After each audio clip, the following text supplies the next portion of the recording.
مدارس عربیہ کا اردو سے وہی رشتہ ہے جو کہ جسم کا روح سے ہوتا ہے۔ اردو کی ترقی و بقا، اس کے فروغ میں جس قدر اور جتنا مدارس عربیہ کا کردار ہے اتنا کسی فرد، تنظیم یا تحریک کا ہرگز نہیں ہے۔ ہاں یہ ضرور ہے کہ اہل مدارس نے کبھی خادم اردو ہونے کا دعویٰ نہیں کیا، جبکہ اردو کی جڑوں کو سب سے زیادہ کھاد پانی اہل مدارس ہی نے دیا ہے۔ اس کی سیرابی و شادابی اور نگہبانی میں اہل مدارس پیش رہے ہیں۔ اس لیے آج کا عنوان اردو زبان و ادب کے فروغ و ارتقاء میں مدارس کا کردار وقت کی اہم ضرورت ہے، اور اس پر جتنی بھی گفتگو ہو وہ کم ہے۔ صحن مسجد سے ایوان بالا، مشاعروں اور خواص کی ڈیوڑیوں تک اردو ہے تو صرف اہل مدارس کی وجہ سے، ورنہ حکومتوں کی سرپرستی کے سارے دعوے جھوٹے اور کھوکھلے ہی ثابت ہوئے ہیں۔ خود اردو کے نام نہاد ٹھیکیداروں کے گھروں میں چراغ اردو ٹمٹمایا رہا ہے۔ پروفیسروں کے گھروں سے اردو نکل گئی کہ ان کی نسلوں کو اردو کے حوالے سے مستقبل تاریخ نظر آ رہا تھا۔ فرنگی محل کے اہم فرد پروفیسر محمد ولی الحق انصاری نے کسی انٹرویو میں فرمایا تھا، پروفیسروں کے گھروں سے اردو نکل چکی ہے مگر مدارس میں زندہ ہے، پھل پھول رہی ہے اور نئی کوکلیں نکل رہی ہیں۔ پروفیسر ملک زادہ منظور احمد بھی ساری زندگی اردو کے وکیل رہے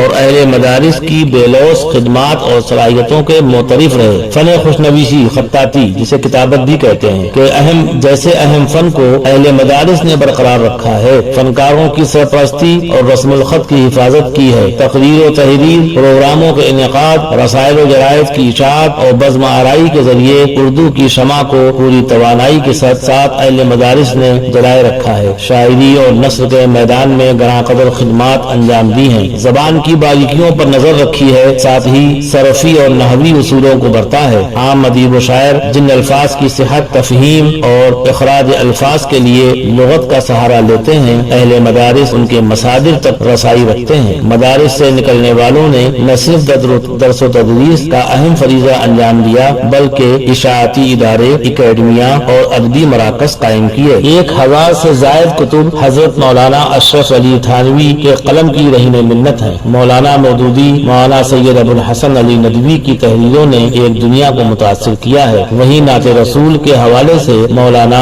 احمد رضا خان کی شہرت و اہمیت کسی سے ڈھکی چھپی نہیں ہے۔ ان حضرات کے معاصرین یا اکابرین کا کیا ذکر، سبھی آفتاب و مہتاب ہیں۔ نئی نسل کو معلوم ہونا چاہیے کہ کابل میں پہلی یونیورسٹی مولانا عبید اللہ سندھی کی کوششوں کا نتیجہ ہے۔ وہیں جامعہ ملیہ اسلامیہ کے قیام کا منصوبہ شیخ الہند مولانا محمود الحسن کا پیش کردہ ہے، جو کہ دارالعلوم دیوبند کے اہم سپوت تھے۔ جامعہ ازہر و مدینہ یونیورسٹی کا قیام علماء ہی کی دین ہے۔ علی گڑھ مسلم یونیورسٹی، شبلی کالج، دارالمصنفین اعظم گڑھ، ندوۃ المصنفین دہلی، ادارہ تحقیق و تصنیف علی گڑھ، لکھنؤ میں انٹیگرل یونیورسٹی اور یونٹی کالج کا قیام کے پیچھے بھی علماء کے دماغ ہیں۔ سر سید نے عصری علوم میں مہارت کے لیے علی گڑھ مسلم یونیورسٹی کا مثالی کارنامہ انجام دیا تو علامہ شبلی ندوۃ العلماء کے معتمد تعلیم رہے۔ موازنہ انیس و دبیر لکھ کر دائروں سے نکل کر کام کرنے کی روش کو عام کیا۔ مولانا کے اصرار پر مولانا ابوالکلام آزاد جیسے صاحب طرز قلمکار نے الندوہ کی 9 ماہ ادارت کی، اور جب مولانا ابوالکلام آزاد اسیر زندہ ہوئے تو البلاغ و الہلال کی ادارت سید سلیمان ندوی اور مولانا عبدالسلام ندوی نے فرمائی، اور یہ ادارتی تحریریں اس خلوص اور ہنرمندی سے لکھی کہ پڑھنے والوں نے انہیں مولانا آزاد کی تحریر سمجھا۔ در حقیقت یہی وہ مخلصانہ جذبے ہیں جو اردو والوں کے یہاں پنپتے ہیں اور دوسری جگہوں پر تقریباً ناپید ہیں۔ اردو والے دنیا میں کہیں ہوں وہ ایک خاندان کی طرح ہیں، نام و نموز سے زیادہ کام پر یقین رکھتے ہیں۔ صحافتی، علمی اور ادبی دنیا سے تعلق رکھنے والے مولانا عبدالماجد دریابادی کی متضاد صلاحیتوں سے دنیا خوب واقف ہے۔ والد اور چچا ڈپٹی کلکٹر تھے۔ خود مولانا ماجد شعر و صحافت میں اپنا ثانی نہیں رکھتے۔ اہم تصانیف کی تخلیق اور اشاعت کے ساتھ صدق اور صدق جدید کی ادارت و اشاعت کی ذمہ داری سنبھالی۔ ملی درد کے ساتھ فلاحی اور سماجی کاموں میں ہمدن اور ہمہ وقت انہماک معمولی خوبیاں نہیں ہیں کہ نظر انداز کر دی جائیں۔ مولانا محترم شاعر بھی تھے،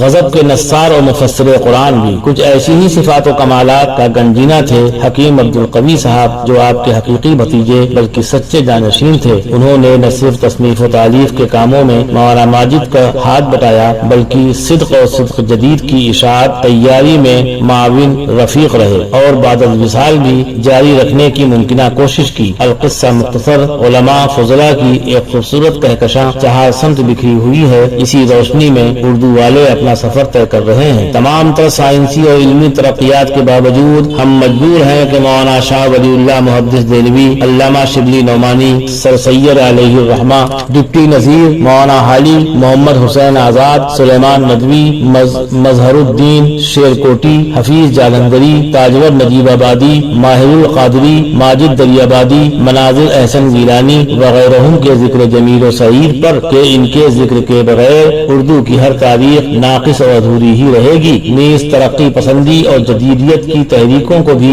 مدارس کے تربیت یافتہ اشخاص کی بیساکھی لگانی ہی پڑتی ہے۔ ثبوت کے طور پر نیاز فتح پوری، مجروح سلطان پوری، کیفی اعظمی، فضا ابن فیضی، جان ایلیا اور رئیس جعفری وغیرہ کے نام لیے جا سکتے ہیں جو کسی نہ کسی مدرسے کے پروڈکٹ ہیں۔ اس طرح کہا اور لکھا جا سکتا ہے کہ اردو کے فروغ بلکہ ارتقاء میں بنیادی اور اہم کردار مدارس کا ہے۔ اردو کل بھی مدارس میں محفوظ تھی اور آج بھی محفوظ ہے اور امید ہے کہ آئندہ بھی محفوظ رہے گی۔ بات اپنے ہی خطے پہ تمام۔ فروغ علم و ادب کا پیکر بقائے اردو زباں کا محور، فروغ علم و ادب کا پیکر بقائے اردو زباں کا محور، سبھی کو علم و شعور بانٹے، فقیر ہو یا کہ ہو توانگر۔ حقیقتوں سے جو نابلد ہیں انہیں بتا دو یہ بات رضواں، حقیقتوں سے جو نابلد ہیں انہیں بتا دو یہ بات رضواں۔ زبان اردو ادب ہے زندہ، یہی مدارس ہیں ان کا مصدر۔ خدا حافظ، شکریہ۔